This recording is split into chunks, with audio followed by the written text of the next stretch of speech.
நானும் என் தம்பியும் உடங்குடி தான் போயிட்டுருக்கோம். பொங்கல் செலிப்ரேஷனுக்காக ரோட் சைடு ஃபுல்லாக கலர் கோலப்பொடி, கரும்பு, மஞ்சள், பொங்கல் பூ இதெல்லாம் சேல் பண்ணிட்டு இருந்தாங்க. பார்க்குறதுக்கு ரொம்ப அழகாக இருந்துச்சு. ஸோ எதுக்காக உடங்குடி வந்திருக்கோன்னு பார்த்தீங்கன்னா, எங்கள் வீட்டுக்கு பக்கத்தில் ஒரு பாட்டி இருக்காங்க. அவங்களோட மொபைல் சார்ஜர் வந்து உடஞ்சி போச்சு. ஒரு மொபைல் சார்ஜர் வாங்கி கொடுமா அப்படின்னு கேட்டாங்க. அவங்களுக்கு சார்ஜர் வாங்குறதுக்காக தான் உடங்குடி போயிருந்தோம். இப்போ ரீசெண்டாக ஹாரி பாட்டர் கிண்டர் ஜாய் வந்து ட்ரெண்ட் ஆகிட்டு இருக்கு இல்லையா? ஸோ இதை வாங்குறதுக்காக நான் ஒரு 10 டேஸ் முன்னாடியே ட்ரை பண்ணேன். பட் எனக்கு எந்த ஷாப்லேயுமே கிடைக்கல.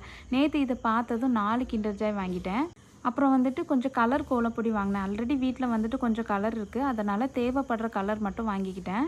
இந்த எல்லோ கலர் கோலப்பொடி இருக்குது பார்த்தீங்களா? இது வந்துட்டு இந்த லைட் வெளிச்சத்துக்கு எல்லோ கலராக தெரிஞ்சிருக்கு. பட் வீட்டுக்கு வாங்கிட்டு போனதுக்கு அப்புறம் தான் தெரிஞ்சுது அது எல்லோ கலர் இல்லை, ஆரஞ்சு கலர் அப்படின்னு. ஸோ ஆல்ரெடி என்கிட்ட நிறைய ஆரஞ்சு கலர் இருந்தது. ஸோ அது கூட இதையும் சேர்த்து வச்சுக்கிட்டு வேறு என்ன பண்ணுறது? அப்புறம் அந்த பாட்டி கேட்ட மாதிரி அவங்களுக்கு ஒரு சார்ஜரும் வாங்கியாச்சு. அப்புறம் எங்கள் அம்மா வந்து ஒரு மார்க்கர் வாங்கிட்டு வர சொன்னாங்க. ஸோ அதுவும் வாங்கியாச்சு. என் ஹஸ்பண்டுக்கு வந்துட்டு நான் கிண்டர் ஜாய் சாப்பிட்டா சுத்தமாக பிடிக்காது. நான் கிண்டர் ஜாய் சாப்பிட்டு கிட்டத்தட்ட 3 இயர்ஸ்க்கு மேலே ஆகுது.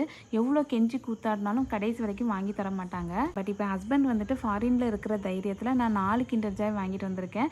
கடைசி வரைக்கும் இந்த வீடியோவை என் ஹஸ்பண்ட் பார்க்கக்கூடாதுன்னு எல்லா சாமிக்கிட்டையும் வேண்டிக்கிட்டேன். எனக்கு ஹாரி பாட்டர் கிடச்சிதா இல்லையா நெக்ஸ்ட் வீடியோவில் சொல்கிறேன். டாட்டா.